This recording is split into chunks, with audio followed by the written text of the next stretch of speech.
Hello everyone, तो आपका स्वागत है एक बार आप फिर से आपके अपने यूट्यूब चैनल एमएस पथेरिया पे।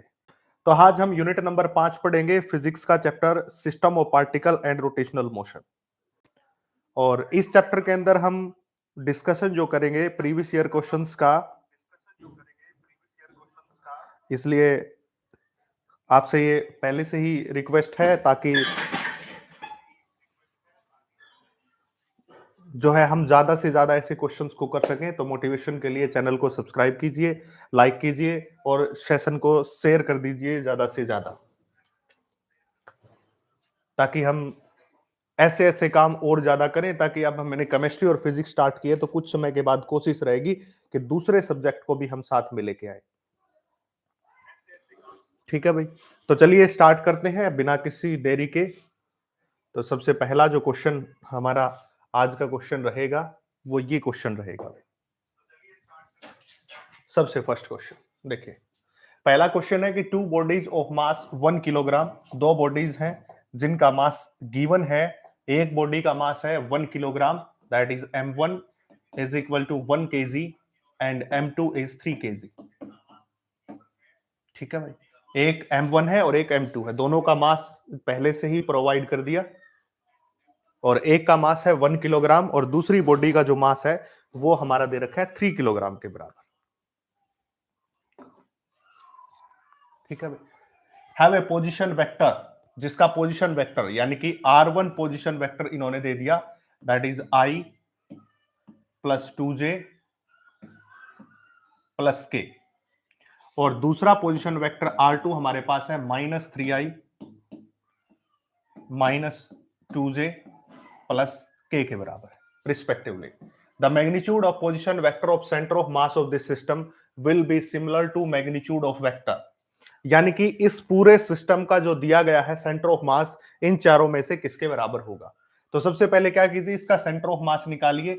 आप कुछ भी नाम दे दीजिए, जैसे आर सेंटर ऑफ मास मैं इसको नाम दे रहा हूं, मैं इसको कह रहा हूं कि आर सेंटर ऑफ मास, इस नाम से मैं इसको बोल रहा हूं।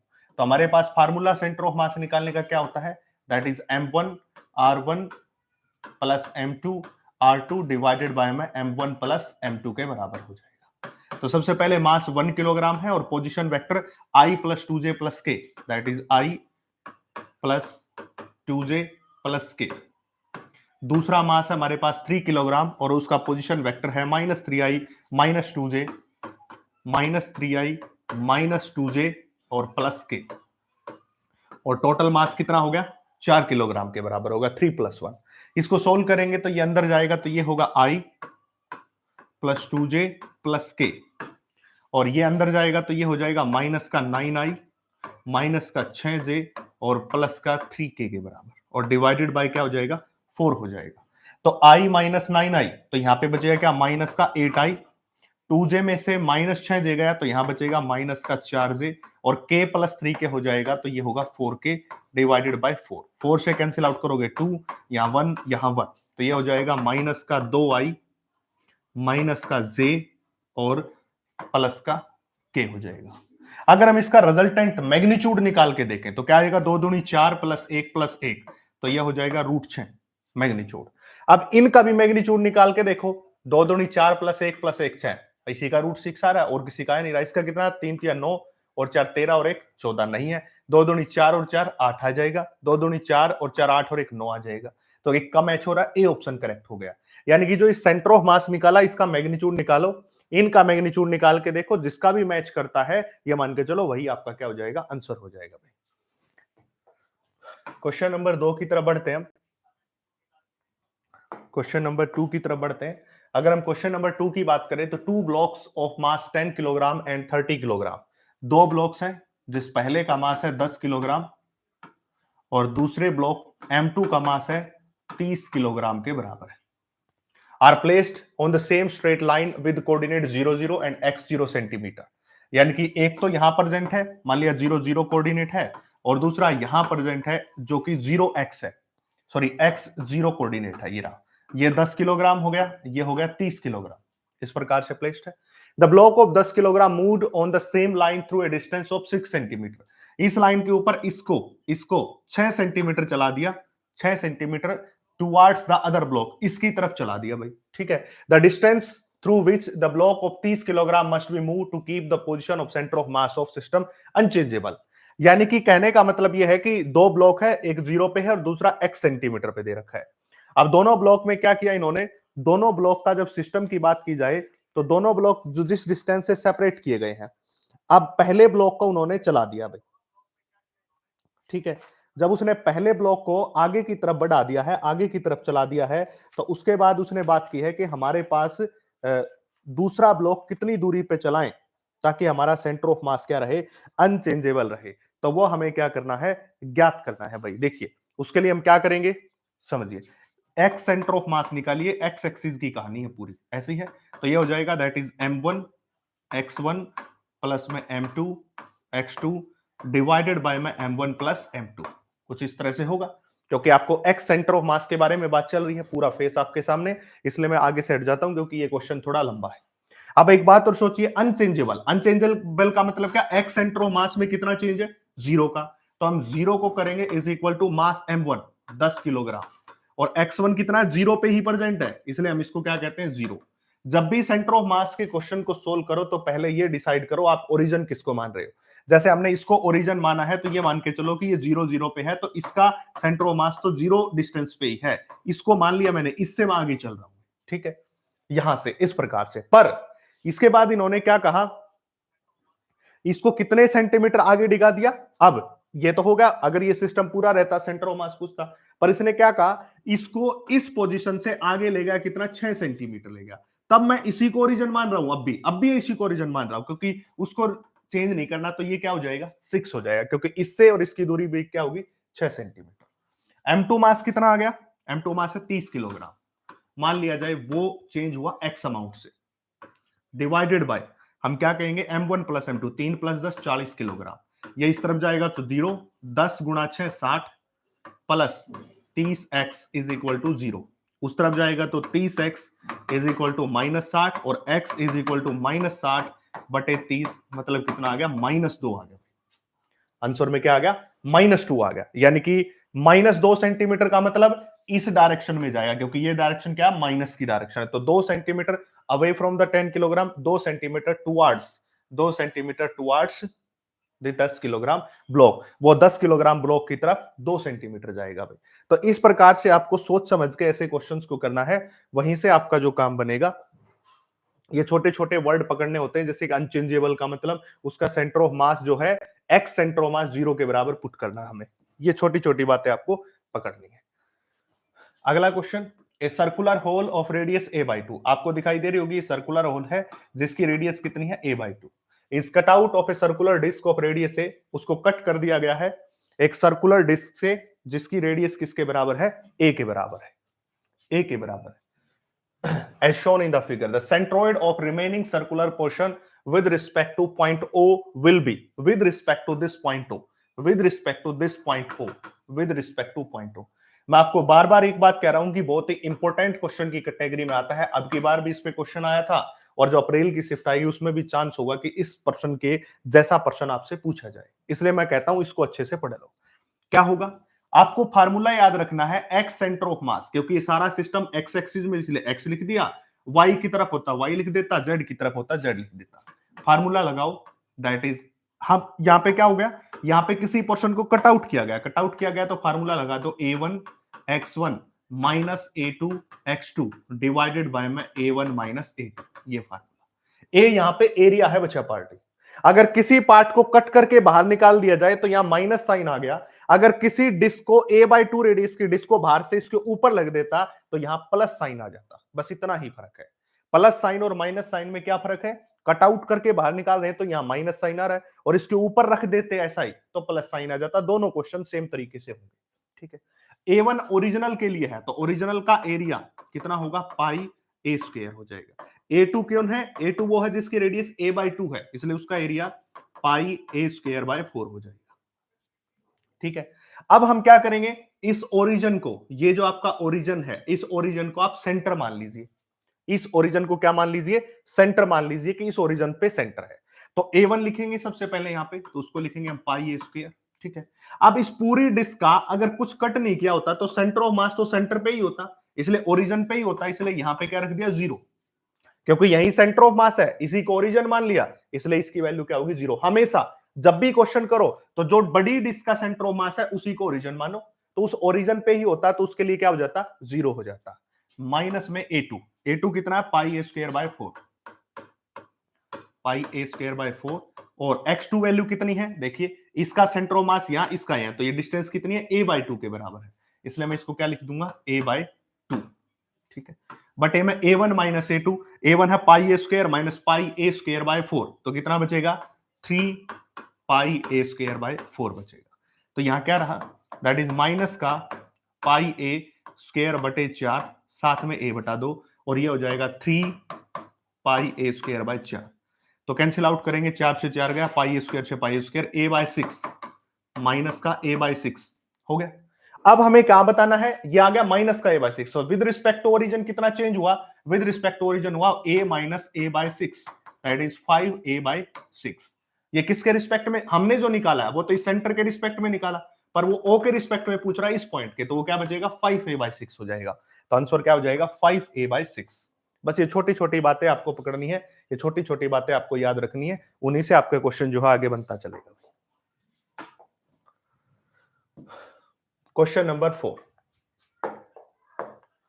फोर्थ क्वेश्चन की हम बात करते हैं। ए solid sphere of mass 2 kilogram is making pure rolling on A horizontal surface.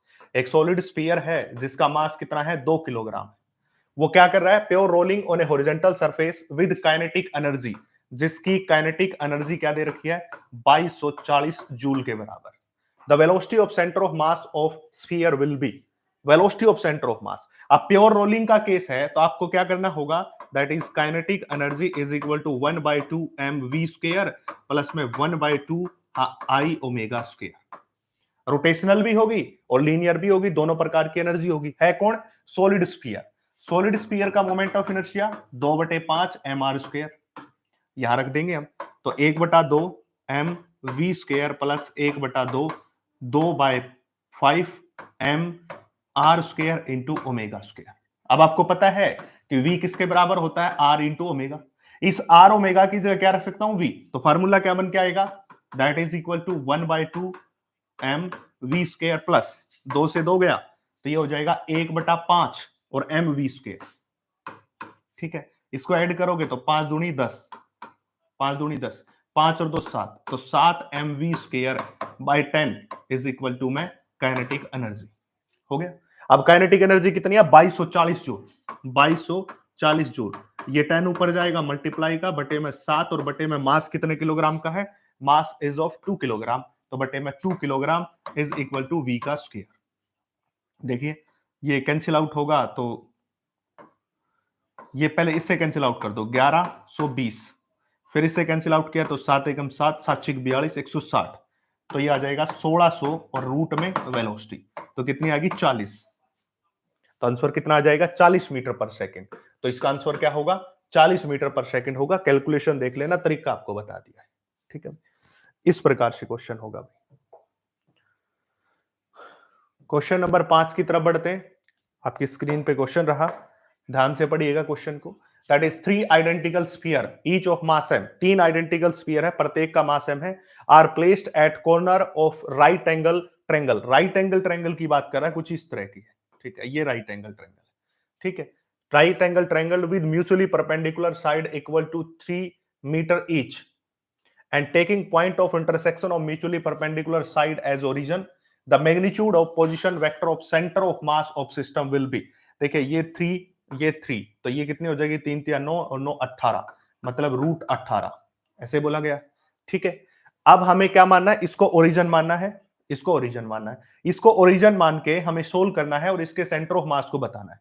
तो आप इस बात से ये समझ गए होंगे, अगर ये ओरिजिन है, अगर ये ओरिजिन है तो मैं इसको लिख सकता हूं 30 और इसको मैं लिख सकता हूं 03, ऐसे लिख सकता हूं क्योंकि इस तरफ 3 है, वाई एक्सिस 0 है, यहां एक्स एक्सिस 0 और वैसे क्या है 3 है, तो इस प्रकार से इसको लिखा जा सकता है, ये भी 3 ये भी 3।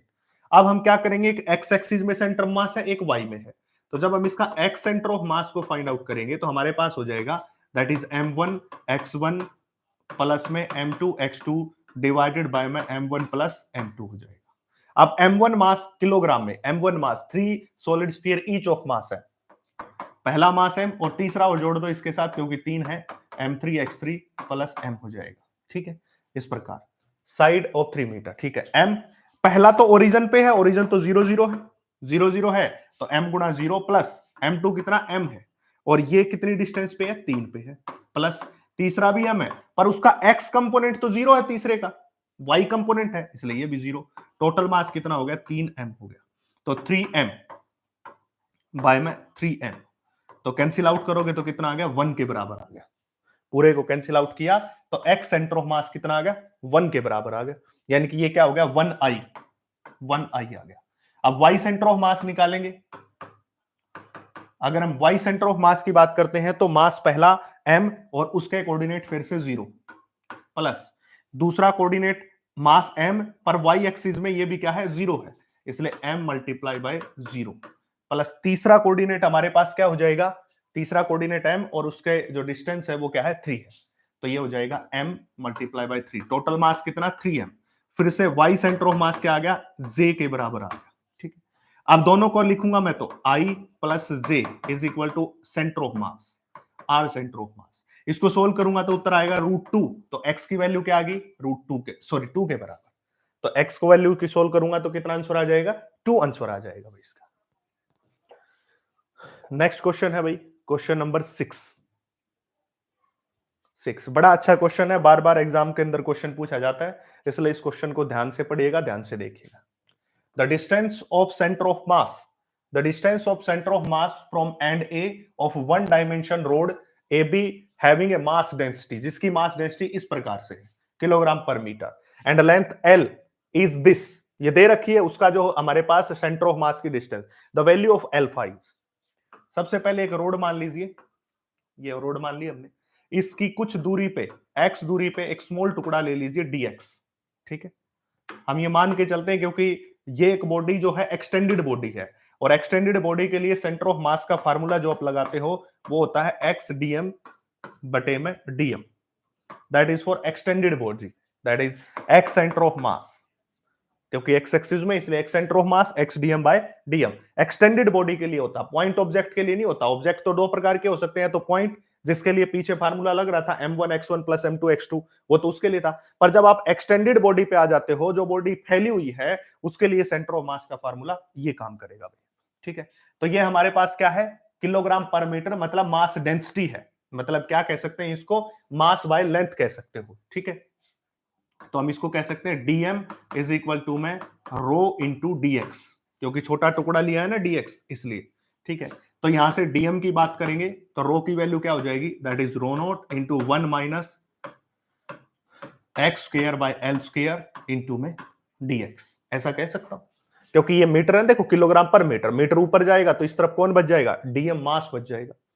अब हमारा इस फार्मूले में रखना है और इसमें रखना नीचे, तो हम यहां पे सोल्व करेंगे तो x एज इट इज, क्योंकि x दूरी ये रही, अब dm मास ये रहा, that is rho naught into 1 minus x square by L square, और बाहर क्या रहेगा, dx रहेगा, डिवाइडेड बाय नीचे dm मास है तो dm की जगह क्या रखेंगे हम, dm की जगह हम रखेंगे ये वाला formula, that is rho naught into 1 minus x square by L square into dx। कहां से कहां तक करेंगे, 0 से l तक, 0 से l तक, क्योंकि टोटल रोड की लेंथ क्या है, l के बराबर है। इसको जस्ट सिंप्लीफाई करना हमें, सिंप्लीफाई करेंगे तो क्या आएगा, रो नोट बाहर, अंदर इंटीग्रेशन में 0 से l, ये x अंदर जाएगा तो x minus x power 3 divided by L square हो गया, क्योंकि x यहां और 2 था तो 3 पावर हो जाएगी, इसके साथ भी एक dx हो गया, इसके साथ भी dx हो गया, डिवाइडेड बाय इसी प्रकार नीचे भी रो नोट बाहर 0 से l, और ये अंदर जाएगा तो ये हो जाएगा dx minus x square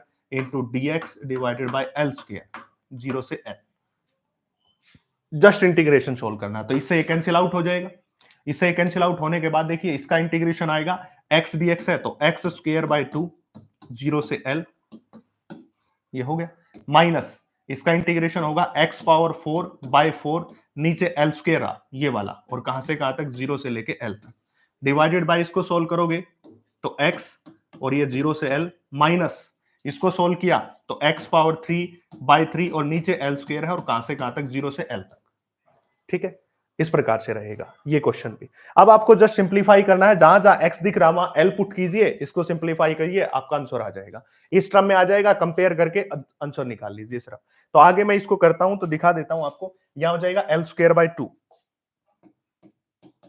minus यहां क्या आएगा, l पावर 4 है बटे 4 और l स्क्वायर ये रहा, तो इससे ये दो पावर तो कैंसिल आउट होगी, तो यहां होगा l²/4, मतलब माइनस जो होगा वो होगा l²/4 होगा। डिवाइडेड बाय करेंगे तो ये हो जाएगा l माइनस, देखो 2 से 1 गई तो l/3, तो l माइनस l/3, तो यहां हो जाएगा 4 दूनी 8, 4 में से 2 गया 2l² बटे यहां हो जाएगा 2l/3, तो इसको हम लिख सकते हैं 2l²/8 इंटू 2l/3, तो 2 से 2 गया और यहां l से l गया, तो 3l/8 इस प्रकार से हो जाएगा। अब 3l/8 है, अल्फा की वैल्यू क्या आ गई, 8 आ जाएगी। कंपेयर करो, अल्फा इज इक्वल टू 8, तो अल्फा किसके बराबर होगा, 8 के बराबर होगा। तो सिंपल सी बातें हैं, ज्यादा मुश्किल बातें नहीं है, बस आप इसको सोल्व करते जाइए, तरीका सीखिए। जैसे ही आप तरीका सीखोगे ये मान के चलो आप जो है अपने आप को बहुत ऊपर देखोगे भाई। ठीक है,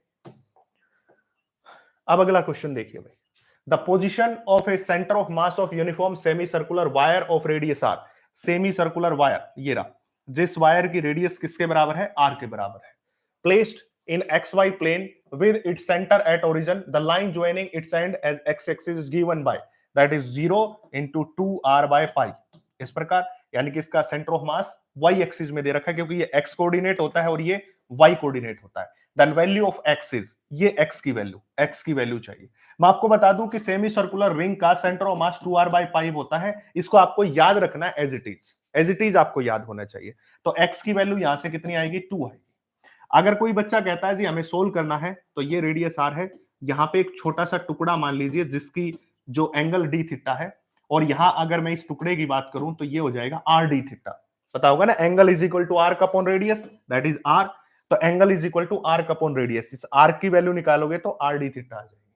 ठीक है, अब आपको पता है पाई आर, जो पाई आर, क्योंकि पूरा सर्कल बनता है ये, तो 2 पाई आर लेंथ होती है। अब कितनी है pi r length, pi r length का मास कितना m है, तो 1 का मास कितना है बटे पाई आर, और आर डी थीटा लेंथ का कितना, मल्टीप्लाई दिस, तो ये इससे कैंसिल आउट, तो m by pi into D theta, that is the mass dm, that is the mass dm, ये मास dm आ गया। ठीक है, अब ये जो कंपोनेंट है, अगर ये एंगल थीटा है तो ये हो जाएगा हमारा कोस थीटा का कंपोनेंट, जिसको आप कोस थीटा कहते हो, that is x cos theta. ये कंपोनेंट हो जाएगा x साइन थीटा, इस प्रकार, क्योंकि ये एंगल थीटा है तो ये ट्रायंगल में साइन बनेगा, और ये क्या बनेगा, कोस बनेगा। अब कोस बनेगा तो centre of mass that is y dm divided by dm, integration इस प्रकार से सोल्व कीजिए। dm की वैल्यू आपको पता है और y की वैल्यू आप रख सकते हो r sin थीटा, और x की वैल्यू पहले तो ये y के लिए सोल्व करो, फिर x के लिए सोल्व करो, आप फिर आंसर 0 और x r बाय पाई पाओगे। एक में इस y की जगह x आ जाएगा तो वहां x की जगह लिख दोगे r cos थीटा, और y वाले केस में लिख दोगे r sin थीटा। इसको जस्ट आपको सोल्व करना है, सोल्व करते ही आपको आंसर